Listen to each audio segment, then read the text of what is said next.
Well, Frank, thanks for helping my project. Could you say a little bit about yourself? Uh, Old IT person, wanting That, to that retire, but people won't let me. well, that sort of describes myself as well. At least I think so. I don't know. Maybe 46 isn't old, but it feels like it's getting older. Oh Anyway, my God, you're a child. yes, that a lot of it I think it's what is in our head. So I would like to believe that. Yeah, I'm 62, so Well, and you don't look 62. So, I try not to. I eat a lot of salt. oh, does that help? I didn't know So salt. salt's the original preservative. That's how they used to preserve things before Ah, refrigeration. I get They it. I pack get it. everything in salt. So I eat as much salt as I can, and I don't age. That's awesome. My hope is that when I actually die, I'll have eaten so much salt that I'll be perfectly preserved, and I can just be like this. That's I'll awesome. never rot or anything. And also salt baths, salt foot things. I mean, you know, the Salt water whole. is good for you. But you were mentioning before we started recording that you actually saw the first moon landings whenever you were 9. Yes, I was a serious science and space geek when I was a little kid. I'm talking 6, 7 years old. Um, there had been a thing called the National Science Club or whatever. You used to get these little books, and you'd put stickers in them where the pictures went. So you go through the book and read through them, and it was all about stuff in the space program. And through that thing, I got a model of the lunar lander and the command module that actually would hook together. And a bunch of different books and things. And that was all in the mid 60s. That was like 67, 68. So yeah, I was like very into it. The rest of my family was like, oh yeah, they're spending money to go to the moon. What do you do? But I was allowed to stay up for the moon landing, because when they actually landed, it was in the middle of the night. When they actually got out of the lander. So I had a portable black and white television. That's Not pretty color, amazing for black and white 1969. television But with the having a little antenna portable, on it, the rabbit ears. And I'm in bed with this TV watching Neil Armstrong get out. So I actually got to see all that, live. So that was really cool. And I was so into, like, every time that all the missions after that, and people just kind of lost interest, because I remember it was like they hardly even like showed anything on TV. And by the time like Apollo 17 went up, it was like, yeah, we're canceling the whole program. It's because there's no point after this, because nobody cares. They were trying to do shtick at that point, like singing and hitting golf balls and things just to get people to watch. Once you did it and you beat the Russians, it's like, why do we have to do this again? And now, you look at stuff today, like computers and everything, and we're doing a video call on laptops, and it's like one chip in this was more powerful than the computers they used to figure that out. They calculated the trajectories of the orbit on slide rules, and it's not even a joke. yeah. I mean, but finding somebody that knows how to use a slide rule today would be amazing, When actually. I was in high school, it was just transitioning between stuff like that and using a calculator, because I graduated in 78. And in my senior year is when computers just started coming out, because the TRS-80 had just come out, the old Trash 80, all this stuff way before IBM PCs and Apples and all that stuff, color computers and everything, just the Amiga, which came out later. So yeah, I've grown up with all this stuff from like nothing to now. You know, so yeah, I lived in the era where you went outside and played because there wasn't anything inside. I know. There I wasn't feel anything like to do. people learn to interact more probably back then as well. Well, I lived out in the country, and it was pretty much just me. There weren't any other kids within, you know, like walking or running distance from where I lived when I was small. But I moved to Florida when I was like 10 years old, and then we lived in neighborhoods, and it was like, you know, you go outside, you meet all the other kids, and you form your local neighborhood gang, and you wouldn't terrorize people, and that's how we had fun. We took dirt bikes and rode around on the golf course, you know, and got chased by the security guard. And we used to run him down the dirt road and get him stuck in the sand, and thought it was hilarious. Sand traps are great berms. You can right around, you know, on a motorcycle with those things. The things we did when I was like 13. I mean, you know, that was fun then. You know, we didn't, you know, we still had to use a payphone if you wanted to call home. So there was no way to get a hold of you. Once you went out the door, you were an independent entity. There was no cell phone, mom calling or anything like that. You know, when I got my first bicycle, which I had to build, I couldn't afford to buy one. I basically got an old frame from somebody and then bought wheels and everything and built a bicycle. Then it was like, I could go anywhere at that point. It was like, you know, 5 miles down the road. Oh yeah, I could do that. You know, then we would like go places and run around South Florida like crazy people. You know, be 5 or 6 of us on bikes just going places. But you know, getting back to space, yeah, I saw all that stuff at the beginning, and I remember that, you know, I've never stopped watching the various space program things and the dark times of NASA when it was like almost cut. They almost closed it because it had no function for a while. That's why they went to all the unmanned and probe stuff, was because that was the only thing they could afford to do. The whole manned program, you know, was scrapped. You know, after Skylab, that was it. There was nothing else with people on it going up into space until the space station we have now. There was like 20 years in there where we didn't do crap. And, you know, that was like when the first time we cooperated with the Russians, where we, you know, had the you know, Soyuz linked up with Skylab, and they had the whole thing. The Russians showed up with a bottle of vodka. I mean, that was great stuff. But yeah, they got away from all that. We stopped doing people. The Russians stopped doing people, and everybody went to unmanned, which was cool. I remember seeing the very first picture from Mars with the Viking, and it was the first ever color picture from the surface. And the first thought was, it's red. Mars is red because it's red. You know, all the theories before that were that the reddish color was caused by like sandstorms and the atmosphere and everything. No, the planet's red. The ground was red. Everything was red. It's like, well, duh.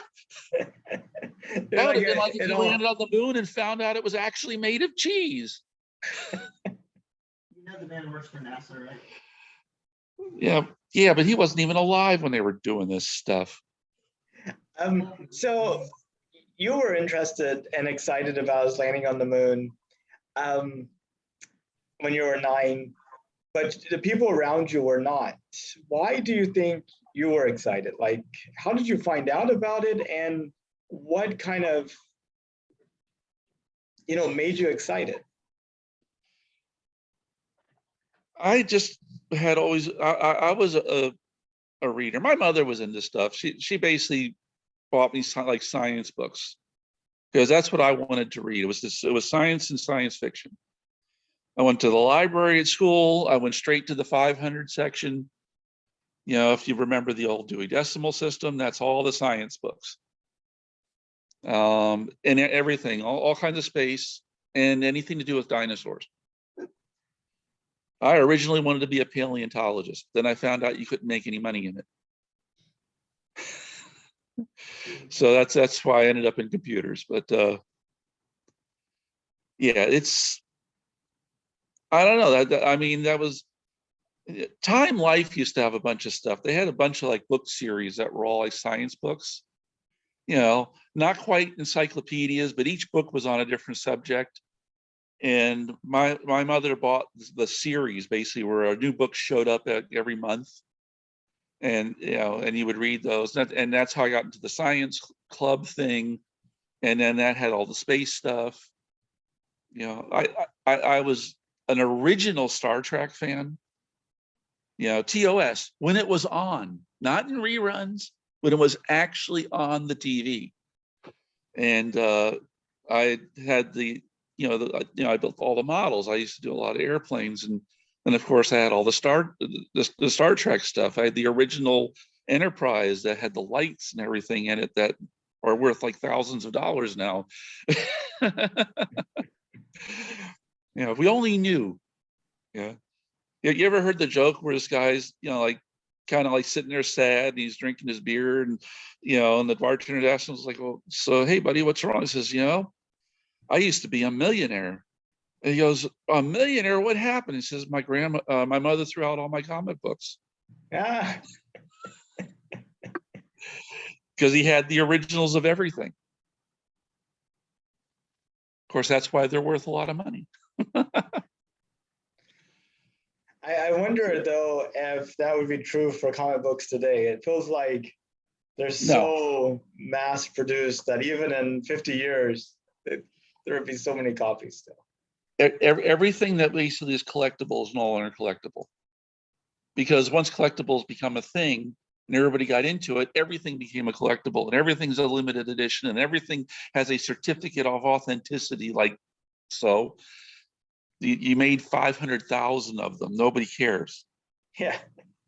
The only thing that's still worth money is like baseball cards from the 1950s and 40s and 30s, or, original stuff from like 100 years ago.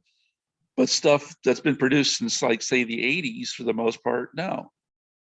Because everybody was realizing that, hey, someday this stuff might be worth money, but, it won't be. That's right. And, things like cars and stuff that, are considered like classics, nothing past, say, the early to mid 70s will probably ever be a classic again, because they all look the same. There's nothing that makes anything outstanding or special until you get into like the supercar market. And then there's still going to be things like that maybe someone 50 years from now will still pay top dollar for a McLaren that was built in 2025, because there was only 50 of them made, and they were like the innovation of whatever. So but ask whatever. Don't get me going off into other directions. Well, I guess first off, did you know that NASA is planning to send astronauts back to the moon again for the first time I've been hearing about it for the last 30 or 40 years. But I mean, and it keeps getting canceled. Well, every president has said the same thing, going back to like Reagan was going to go back to the moon, Bush was going to go back to the moon, Clinton, and every one of them basically cut the program because of the money. Even the rocket that was going to do all this was canceled. So now it's and then it was like, well, now it's all private. If you're going to do any of that stuff, it's going to end up being private. I do not believe NASA will ever send anybody to anything ever again. It will never be cost effective. You cannot make a government contract cost effective. The government always overspends. The only people that can do this thing for an amount of money that can actually be affordable is going to be somebody like SpaceX, or maybe the next iteration that comes along. You watch what they're doing. They throw away a rocket like every other day.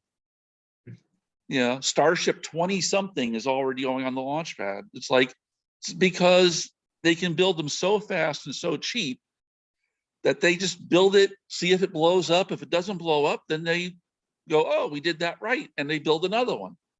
And they just keep making iterations until it works. How many things blew up when they were trying to do the Falcon?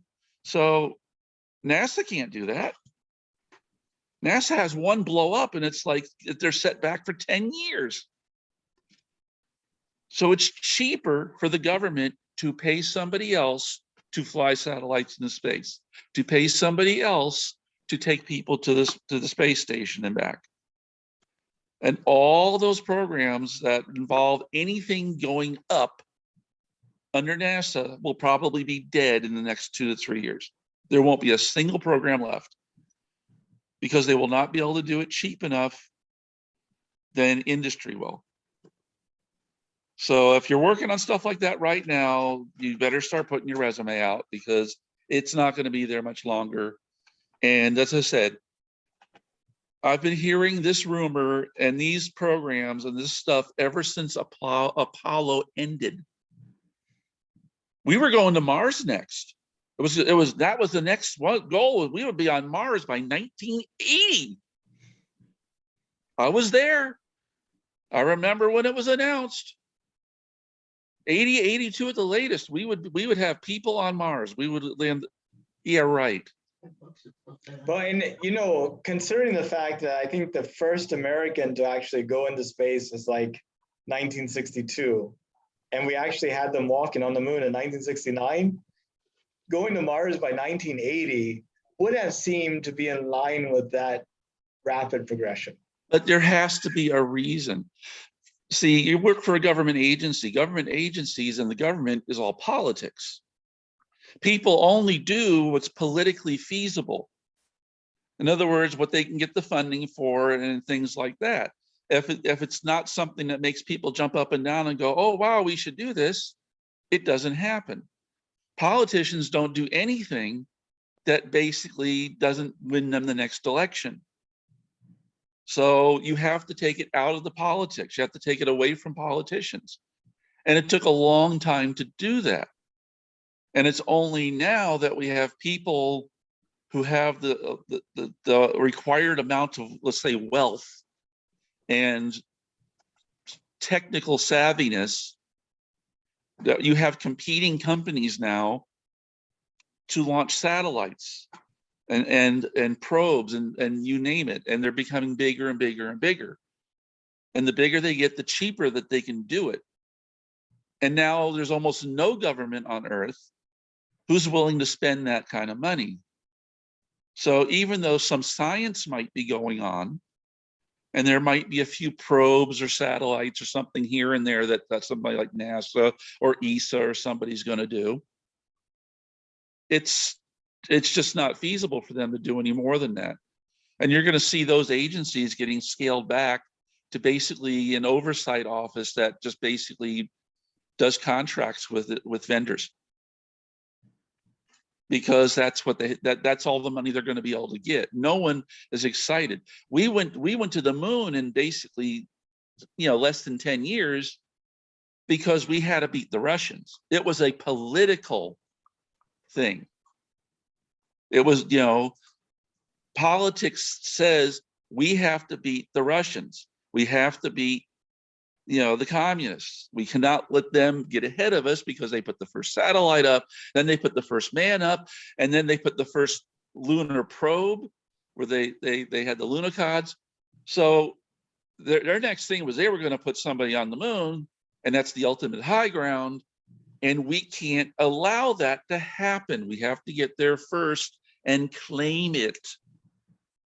They didn't jump out and say, and for all mankind, and put the United Nations flag on the moon, which you might be all idealistic, like, oh yeah, well, Neil Armstrong, no, bull crap. What they did is they jumped out and put a big old Stars and Stripes American flag on it and said, this is ours. This belongs to America. And then they signed all these little treaties and things. This, oh yeah, well, that'll be for everybody like Antarctica. Yeah, my ass. Until someone else goes up there and puts a flag on it. There's only one flag on the moon. It's my flag. And that was why they did it. There hasn't been a cause politically since then to make that kind of expenditure where, Congress just up and votes and says anything they want, they can have it. Over budget, we don't care. Just give them money. We're going to get there first. We're going to do this first. There is no first. It's been done. And any first now, there's no one that you're competing against. There's no competition. There's no one to beat except the Chinese. But the political will isn't there. Nobody cares. It's like, oh, if the Chinese want to go to the moon, let them go. We've been there already. And they're the only ones as a government that's spending any money to do that. But the Chinese government's going broke. The country's going back, having all kind of problems. And that's not going to last. They're going to end up farming it out too to somebody like SpaceX. Or maybe they'll start having some private industry startup there who will break off and become kind of a semi-government agency. Because if they can't make money doing it, they won't be able to afford to send up the next one. They will only do this if you make a profit. You have to make a profit doing this so that you can do the fun stuff over here. And that's just the way it works. So, yeah, I don't know. I don't expect us to go to the moon. I don't expect any NASA program currently that has that as a goal to go to the moon, because the last dozen didn't. Everything they've ever planned since Apollo has effectively been canceled after Skylab. That was the last thing, and that was kind of a last gasp. And the space station is the International Space Station. We had to get other people to pay for part of it. I mean, come on. The space shuttle? What a piece of junk. I can't believe anybody flew on that. It was a hodgepodge of bad ideas and bad engineering that was just waiting for a disaster to happen, and it finally did. Well, two disasters. And that's, and it was finally thankfully killed, because it was never what it had been intended to be, which was this is going to be ultimately reusable type fly up, fly down. They started out okay, with the space plane concept, where you would fly up as like a plane, and then you would kick in your rocket engines and go the rest of the way. And there was work done in that, the XB-70 and some of the other stuff, but then it was basically dropped. Ramjet technology and everything all ended up being done privately, and nobody was able to get the government funding to continue it. So places like Lockheed and Boeing and everybody who had been working on stuff like that scrapped their programs. Even things like there's NASA technologies that were basically auctioned off or given away to people. Bigelow Aerospace got a hold of the inflatable habitat stuff. That was a NASA originally. That was how we were going to do space stations, send up a thing and blow it up. It made sense. It's more durable than actual rigid structures. It can handle being hit by micrometeorites and stuff.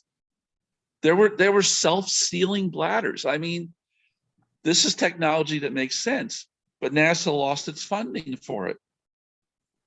So they sold it to Bigelow, who hasn't gone away, by the way. That their focus is on waiting for somebody else to basically create the launch vehicles they need to start putting a hotel in orbit. So they're still there, they're still around, and I'm expecting to see stuff about that, popping up as soon as we get regular service on the heavier lifts. Probably the Starship would actually be big enough to launch that stuff. That would be amazing. What do you think it would take to get people excited about going into space and going to the moon and to Mars and things like that? There's always going to be a segment of the population that's excited, like me. But we're a small percentage. Basically, you can measure the percentage of people excited about space based on IQ score. The percentage of people that can qualify for Mensa is just about the number of percentage of people who give a crap about anybody going into space. Hmm. You know, So and I live in that bubble because everybody I know would be in that category. Until I actually have to talk to a normal person, and then I realize that they're idiots. They are totally incompetent. And how did you get up this morning and not kill yourself? Because as I have to work with them in IT every day. And I'm like, this is the vast majority of people. They couldn't care less about that. They see no use in it, no purpose in it, because it's not something that they can understand as benefiting anything that they care about. Have you seen TikTok lately? no, I uninstalled it from my phone. Those are the people that you have to convince to basically want to do this stuff and not try to eat tablespoonfuls of cinnamon. Our moon dust. There we go. Yeah, I mean that there has to be something to make people want to do that, and there just isn't. The closest thing that's probably even going to come close would be like moon mining or asteroid mining. And then again, well, now you might get the 10 or 15% of the population, because the rest of them just care about what fashion the Kardashians are wearing this week. Hmm. And that's the extent of their world. Most people don't own a book. Most people can't use their computer other than to turn it on. And if it don't work, it's broken. Well, that's true with a lot of things in our lives. I remember, in the 1980s, growing up, taking apart broken equipment and seeing how it worked was a common experience. But Yeah. our technology right now isn't really put together in a way that is conducive for taking it apart and seeing how it works. Well, yeah, and that's a whole nother argument. We could have an entire afternoon talking about that, because that's deliberate. But corporations figured out that, oh wow, people could actually like open this up and figure out how it works and do this, and we have to make it so other people can't. Apple pioneered that. They made everything proprietary, even stuff that's not. Hmm. Even when they used stuff that wasn't proprietary, they made it proprietary. It's hilarious. And then they charge twice as much as a PC, and people buy it. Yeah. If you could, would you take a trip to space? Sure. How far would you go? Just like suborbital? As far as I can. Would you go to Mars, like immigrate to Mars? Absolutely. I'd go if it was a one-way trip. Wait for me, right? No, just to get off this planet. But I mean, the cool thing is, according to your other theory, once you got there, you'll be surrounded by only smart people, since there's only ones that want to go. It'd be like this condensing, filtering effect. And there are so many science fiction scenarios. People have written, like worlds based on this, where once we start going to other planets and stuff, starting with like the moon, Mars, anything else that we can make habitable or terraform or whatever, that what's left on Earth is the dregs. The Earth becomes basically an uninhabitable wasteland of bad genetics and stupid people, because anybody that could left.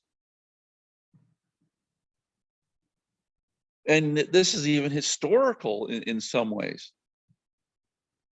I mean, certain countries have reputations for various things, like Germany for engineering and stuff like that.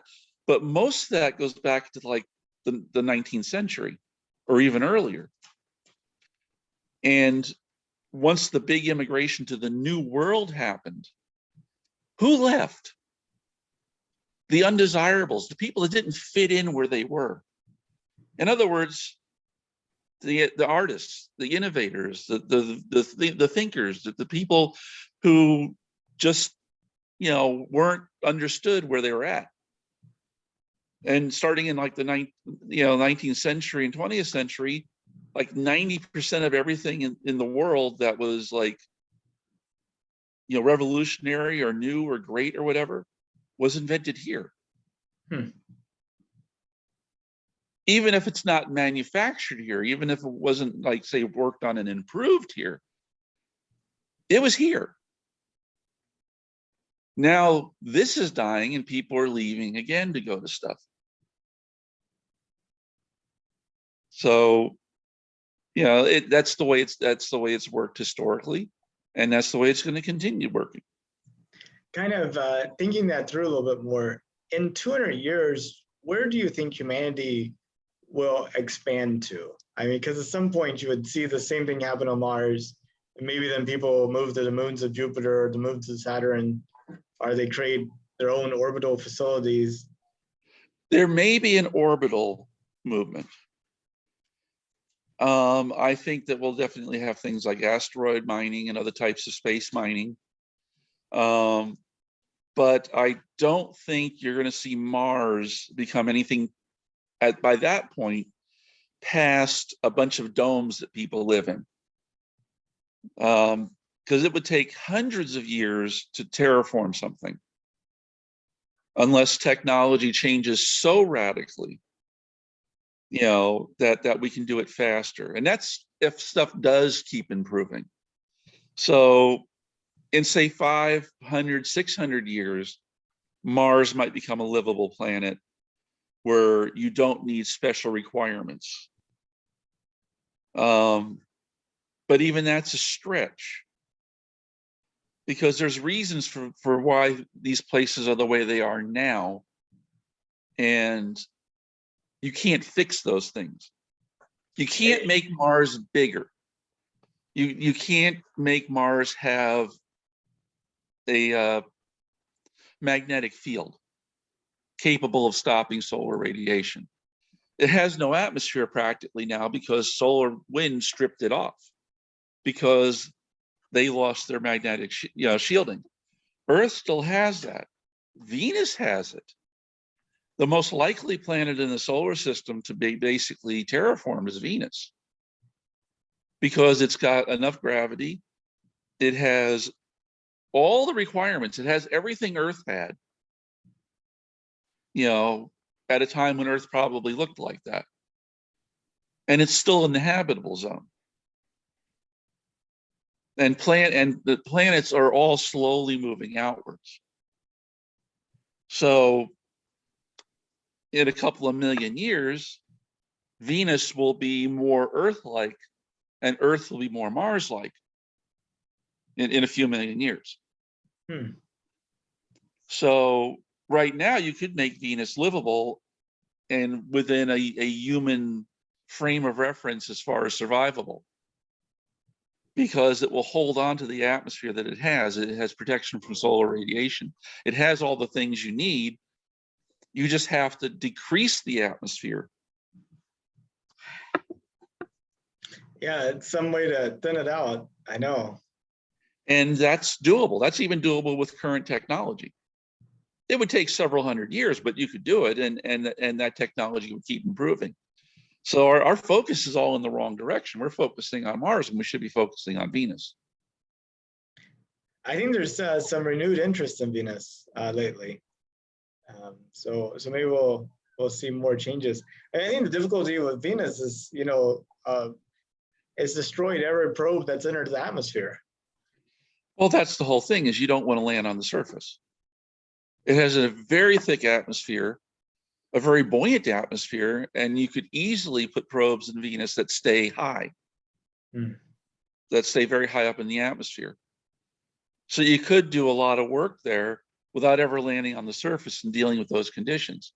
That's what I'm saying, reducing Venus's atmosphere to a atmospheric pressure more of what we have here, where it would be normal, to say within a couple of atmospheres of Earth atmosphere, would go 80% towards terraforming the planet. I think you would need even if something. it was still carbon dioxide, if you just reduce the pressures, a lot of that heat is because of the pressure. It's not because of the greenhouse gas. You would need to find some type of chain reaction that would cause a lot of the atmosphere to precipitate and turn into Yeah. solid something or another. That we could, possibly seed the planet with something from orbit that would cause the atmosphere to basically solidify, to precipitate like rain, just basically end up on the ground. Yeah. Carbon capture technologies that we talk about for Earth in order to reduce. Well, there's a good place to test them. Absolutely. Plenty of carbon. I mean, if it'll work there, it'll definitely work here. Well, the concentration is a lot higher. You have to go through a lot of. Right, but that gives you a chance to start at the beginning. Yeah. And then improve to the point where it could handle lower and lower concentrations, because the concentration there would be going lower and lower and lower. Well, there's that. That's true. That's true. It could be a process that could happen very quickly. I've always thought that if we could use extremophile plant life, basically, and there are extremophile organisms that photosynthesize and live on, non-oxygen, basically, that are could eat that type of atmosphere. That's the type of thing we should be seeding there. We might have to do some bioengineering to increase their resistance to certain things, but there's stuff living at home that basically are living under those pressures and almost that amount of heat now. We're finding them at the bottom of the ocean. Yeah, exactly. So we should be collecting and working on those organisms to see if we can breed ones that could handle being on Mars. We'll start with the chemical eaters that are eating the chemicals out of the atmosphere, and then work our way up to photosynthesizers that would start creating oxygen, and just do it biologically. Well, do you think we could possibly have people living in the atmosphere on Venus within the next 200 years? Yeah, easily. You would literally create the mythical cloud cities, because there it would work. It would almost be like floating on the ocean. You wouldn't have to make something lighter than air. You just make something lighter than Venus's atmosphere, which is pretty damn thick. Now, I usually ask this next question in the context of Mars, but considering the situation, imagine 200 years from now, you have a high schooler who's lived on Venus all her life, and she's in history class doing a project on the 2020s. So kind of looking backwards at our time now, as we might look back at the 1820s. What do you hope she could write about this decade? Well, short of being horrified that people lived like this, she would be amazed that we were able to do what we could do with what we had. She would not be able to comprehend how, with this primitive computer technology, we were able to have an internet. How it was possible to have launched satellites and anything, technologically.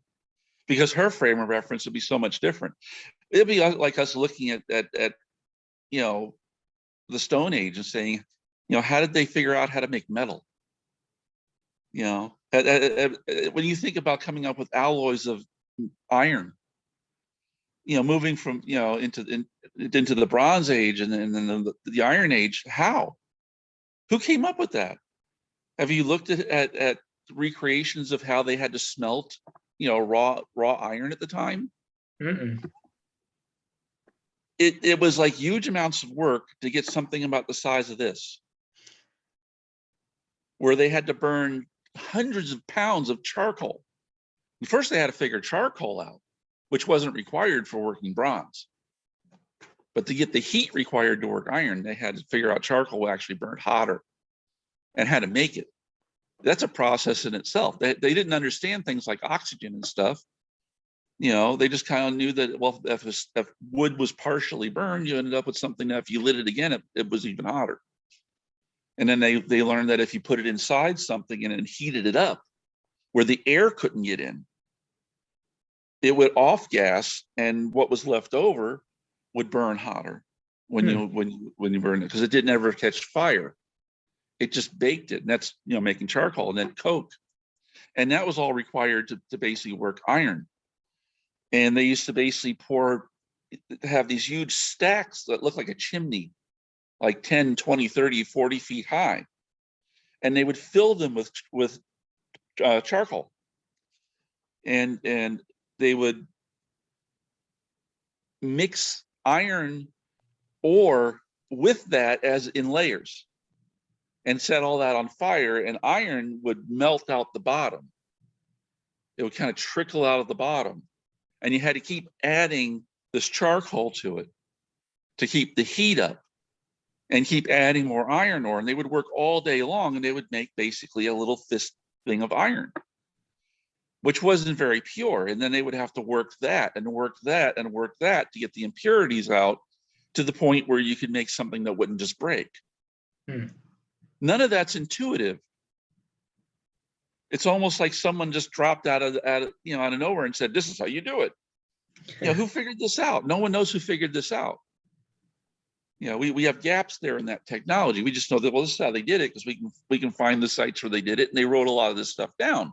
Like, this is how you make iron. But, you know, who figured this out in the first place? And then going from that to something like steel, which is an alloy, because now you have to have a certain amount of carbon worked into it and things like that. And then adding other materials in, like chromium and all types of things to get better and better, you know, iron into steel and then, you know, once you got that far, then figuring out things like aluminum and stuff was easy, because they just continued that process. And, you know, but the jump between copper to bronze to iron is huge. There's a huge gap there with how that works, because, you know, to melt copper didn't require that amount of heat. To melt tin required even less. A campfire could do it. And just experimenting around with mixing things together to see if what you got was better than that. Well, that was already a known process, you know, that could be applied. But iron itself, it's not a naturally occurring. There's no iron. It's all rust. See, it's all iron oxide. Copper can be found whole. You can find copper. And that's how they found it originally, it was soft enough to hammer out into things, just raw out of the ground. Tin is found as tin. A lot of these different things up to that point were found in a way that could be worked right out of the ground.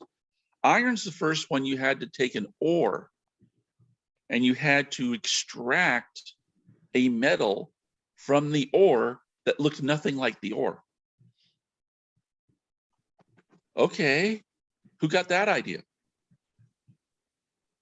Every other chemical, even going to things like gunpowder and stuff, you know, yay, the Chinese, that was all stuff that was there. That was literally, you know, burnt stuff from the fire, and a couple of chemicals that are found whole. I'm just wondering if there was like some natural phenomena event, like, you know, volcano melting like some ore, and then like, you know, somebody seeing that and going, you don't think so? Volcanoes didn't produce that. You don't find that in lava. You find other things in lava. That's where, you know, like obsidian and stuff. And that's where ideas for things like glass could have come from, that you could melt, you know, basically sand, because they would have seen that. You know, that's something that they would have seen. They would have seen that when the volcano, the lava reached the beach, it would fuse the sand together and create glass. Hmm. And then they're like, well, if we put this in the fire, we can make this substance. When you break it, it's really sharp. Right. They didn't see it as like something to make glasses to drink out of or windows. Originally, they saw it as better than stone Absolutely. because it was sharper and cut easier. It wasn't very durable, but it was easy to make. And once you took a lump of obsidian, you could chop it, bang it up, break it into slivers, and then use those. And you could just keep making more. You'd use it till it wasn't sharp, and then you'd break another one and just keep using it. And that's technology that they learned to make stone tools. All this technology has logical steps. It's the big leaps that are difficult. And the only other naturally occurring iron you can think of would be meteorites. But those fall from the sky. So you wouldn't associate that with this red dirt, which is all iron in the ground is. It's red dirt. Do you have any theories on how that could have happened? Geniuses before their time. The human brain has been the same for at least 100,000 years. So that's an awful lot of time for people to be born with ridiculous IQs and nothing to apply it to, except what's around them. Right. So these are the people that would come up with putting pieces together and extrapolating to something new. People with unborrowed vision. Yeah. So to jump from, say, like bronze to iron, well, bronze gives you an idea how to make an alloy of mixing things together, but that came out of cooking and and chemicals that were found naturally. But to realize that the iron was in that red dirt, you would have had to extrapolate that from other oxides where copper will corrode and turn into copper oxide. So people that were using copper tools and everything, once they corroded, well, they were ruined and they would just throw it away. And we found tons of that stuff, and they're just little piles of copper oxide. Somebody in that time frame had to have looked at that and went, wait a minute, this metal or this substance turns into a powder, which joins in with the soil, and it's a different color than the normal dirt. And they would have already known about things like clay, because you make clay pots and clay things, and that's a different colored dirt. So they probably started thinking maybe other different colored dirts are other types of things. But that's a leap. That's a huge leap. You really had to be out there to be thinking that way, because then you would have had to be going out there and digging up every other colored dirt you could find and experimenting with it to see what it would do. And that's very abstract, and that's not what people would have been doing 10,000 years ago, or 5,000 years ago, or even 3,000 years ago. So somewhere in there, someone had that type of intelligence who was not basically a peer. And they were probably someone that nobody liked. Probably. They were probably out there living on their own and surviving because the tribe kicked them out. So they spent their time doing things like, inventing farming and, experimenting with dirt just to see what would happen. And one day they took some of that red dirt and they put it in a fire, and they noticed that they could kind of melt it, but not really. And then they reasoned that, well, maybe if the fire was hotter. And eventually they figured out how to make the fire hotter. First, you blow on it, it makes it hotter. It makes a bigger flame. So then they figured out a way to do that. And little by little by little, through experimentation, they discovered ore. That there were ores that you could basically make into things. Oh, then everybody thought they were great. They weren't just the mysterious hermit on that red mountain over there. You know, when he showed up with this thing made out of some metal we'd never heard of before and kicked our ass. These were the wizards and the That would be the mythological basis for wizards. Yep. Every mythology has a grain of truth. And that literally would have been probably where stuff like that would start from. The mysterious wizard, you know, man on the mountain, whatever, who would know all the wise man who would know all kinds of things. the Would be these Obi-Wan people who Kenobi. were basically way smarter than everybody else and went off on their own for whatever reason, because they just couldn't deal with UGG, you know, wanting to basically throw rocket things.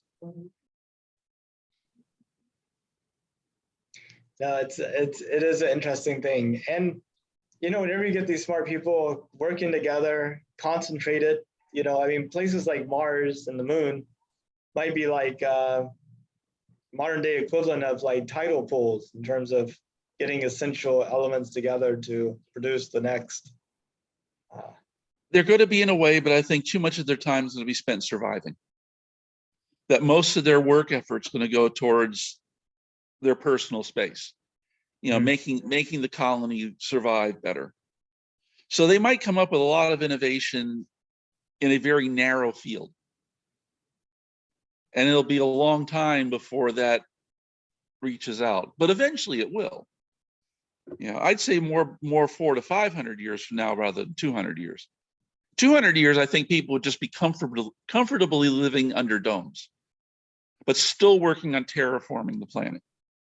Right. Of course, you might So really all their effort would be towards that. you can imagine having huge domes that are like almost covering the entire planet, overlapping. Well, that would be the previous generation who would be like, hey, domes are good enough for me. Damn kids these days, all they're stupid. They want to go running around out there and play in the dirt. You know, when I was a boy, we lived under this dome and we liked it. We wore a spacesuit every time we went out. Took us 2 hours to put it on. Exactly. Every generation will be the same. Yeah. Which gets back to the high school girl on Venus. She's not going to believe it. Oh, Grandpa, you're kidding that people couldn't go outside when they were kids. Yeah.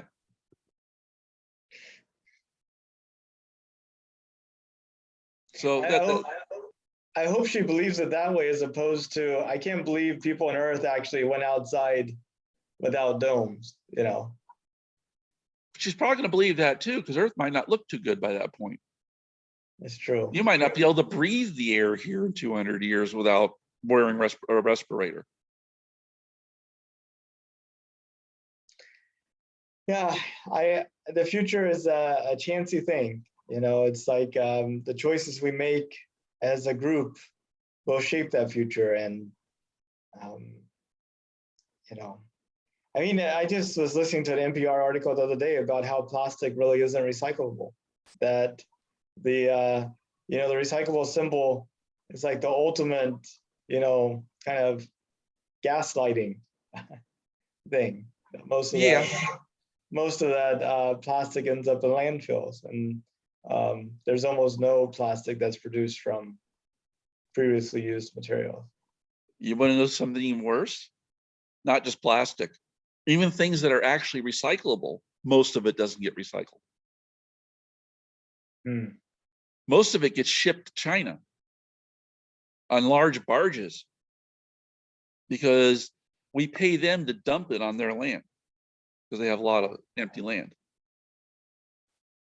They used to just dump it in the ocean, but they can't do that anymore. Wow. Because, you know, that recycling stuff, you know, costs money and it doesn't make enough of a profit. So it's not economically feasible. And all the places that you've ever seen on TV or whatever, those are pilot programs. That's what they show people, say, look, see what we're doing? Do you know how much recycling you would need to actually handle the amount of trash we produce? I don't know. We would need recycling plants for everything in almost every neighborhood. You wouldn't throw out garbage, you'd take everything to your local recycling plant. Hmm. There wouldn't be any garbage trucks. There wouldn't be dumps. There wouldn't be, places where the garbage truck goes and just dumps everything out. We like to think that because there's two trucks showing up and one picks up the recyclables and one picks up the garbage, that they don't go to the same place. But they do. Yeah. They go I to think the there's a- exact same place and dump I it in the think exact same place. I think there's a Dilbert cartoon about that too, where the janitor is going around with one can and Dilbert's going, well, I have like two. The guy's like, well, it really doesn't make any difference. Because unfortunately, that's the truth in most cases. If we had recycling at the scale we would need, you would see recycling plants everywhere. When was the last time you drove around and passed a recycling plant, as opposed to a refuse dump? I've been noticing like 5, 6, 7 refuse dumps, in various stages of being filled up in the past few weeks. It's been really eye-opening. How many recycling plants have you seen? Haven't seen a single one. Exactly. All those landfills should be recycling plants. Hmm. Because look how much is going there. Use I brain. know. Houston's going to be surrounded by human-made mountains in the 200 years, for sure. Yeah, the highest point in Florida is a landfill, Wow. Trash Mountain. It's like 300 and some feet high. It's the highest point in the state. Mount Trashmore. Oh, Mount Trashmore, yeah. Mount Trashmore. To insult my state of birth, get the name of the trash dump, right? Sorry, Mount Trashmore, yeah. Mount It's very Trashmore. important. So here's the way I view all of life, and why I am the way I am. When things happen to you, and it's a surprise, okay? Would you rather be pleasantly surprised or seriously disappointed? I think pleasantly surprised. Right. Now, if you're an optimist and you think all these wonderful things are going to happen and everything is butterflies and roses and the world's problems are all being solved, and then what happens every time you get surprised about these You're things? disappointed. You're seriously disappointed. Yeah. Now, if you just assume that everybody's crap, everything's going to hell and nobody is ever going to fix anything, what happens when somebody does? You're pleasantly surprised. Isn't that a lot nicer of a day? I see your point, but at the same token, Oh, I'd love to be pleasantly surprised every day, but I'm never seriously disappointed. I am only ever pleasantly surprised because I just assume the worst case scenario for everything. Being in computers taught me that, because when I was a programmer, if you compiled a program and it compiled the first time without any errors, yeah. you immediately started looking through everything to find out what went wrong, because that doesn't happen. Hmm. That means that you made a mistake somewhere and it didn't actually compile. It just false compiled. It just looks like it compiled, and what you actually got was basically just a dead file. And that's exactly what would happen. If you made a mistake in your entry codes or whatever to start it, it would just read everything without actually compiling it, but you would get back a message saying compile successful, no errors. But it didn't actually compile. So you had to assume that every time you compile the program. Usually took 3 to 4 tries to actually get one that worked.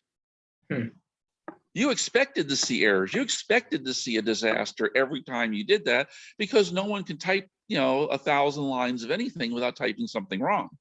Right. If you manage to do that without screwing it up somewhere, You know, you can walk on water. I will open a church in your name, okay? Because that doesn't exist. You are perfect. And as people say, there was only ever one perfect person. They can't agree on who that person was, but there was only ever one perfect person. I think it was Buddha, but you know, hey, he died by eating poison mushrooms, so he wasn't as perfect as he could have been. He should have known. Plus, if you look at his early life, you know, definitely would not have claimed to be perfect. You know, so he's the only one I have any respect for, and the only person that's actually historical.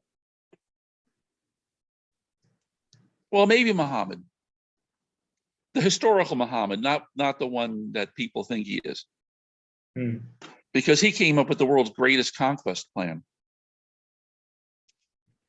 He created a religion, and when his army showed up at a city, he made an offer that if they converted to his new religion, then they would become part of the whole, and they would be welcomed with open arms.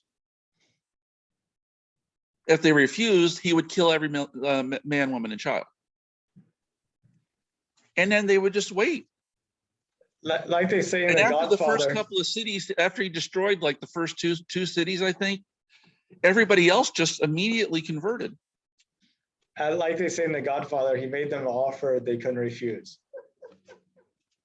You know, Genghis Khan did something similar. He would basically show up and say, "You can surrender now, and I expect these things, you know, that you have to pay me or whatever, and you'll become part of our empire, or we destroy your city and we spare nobody." And he only had to do that like a couple of times, and after that, all cities surrendered. Wow. You win by not fighting. You don't, you know, basically fight everybody. You make them an offer they can't refuse. Well, and then also The historical Great. Dracula did the same thing. He won an entire war without fighting. Well, then Alexander the Great also, you know, in terms of conquering people, including them in his empire, using them to expand it further. Yeah, all your great empires did the same thing. Rome did it by offering citizenship. That if you became part of the Roman Empire or the Roman Republic at the time, you could earn Roman citizenship. And if you earned citizenship, then you got all these perks. And there were a lot of perks. There were, yeah. You know, that was civilization. And a lot of peoples joined voluntarily. Only, you know, there was only a few that they really had to go to war with. And then there was a couple neighboring, you know, empires they had to fight against. But a lot of what they conquered, they conquered by doing that. Alexander used to marry into everybody. Yeah. He would just basically, you know, once they basically showed that, you know, your army can't beat me, you know, he would make an offer to become, you know, to join that royal family. Which is why he was like the king of this, the emperor of that, and the pharaoh of Egypt. He held all the different titles for all these different previous kingdoms, because he would marry, you know, the daughter of the current king, and be made the heir, and then they would abdicate. And he would preserve their kingdom. He went native. He actually loved all these different cultures. He would preserve them. He wouldn't bring his troops in and change anything. He was like, this is great the way it is. It works. He's just now the person in charge, and he would travel to the next one. Well, Frank, I thank you so much for talking to me. It's been really fantastic to have you participate in my project. And I feel like we probably could talk for days and still have more things to say. That's entirely possible. But yeah, I hope you got what you needed for whatever you're doing. I did. It'd be fantastic. I see this as being a time capsule that future generations, not even born yet, can look back on and try to make sense of what I think is going to be a pivotal decade in terms of. Have you been talking to anybody else in my generation? Because technically I'm at the end of the baby boomers. I've talked to people in every generation that I could get a hold of. I mean, I've not talked to any centurions, but pretty much from 8 to 80, I got covered. Well, actually, maybe 4 to 80, actually. Come to think about it. Oh, the 4-year-old must have been interesting. Yes, yes. And his big question was, when do I get to go to the moon? Which I thought was a fair question, actually. Am I going to the moon in 2024? But no, like, No, well, but what's the point of talking maybe in 2044. 2040? That's true. That's true. Well, Frank, I gotta wish you good night, but thank you so much. All right. Well, thank you very much. Okay, Glad I talk could to you. help. All right. Thank you. Bye-bye. Bye.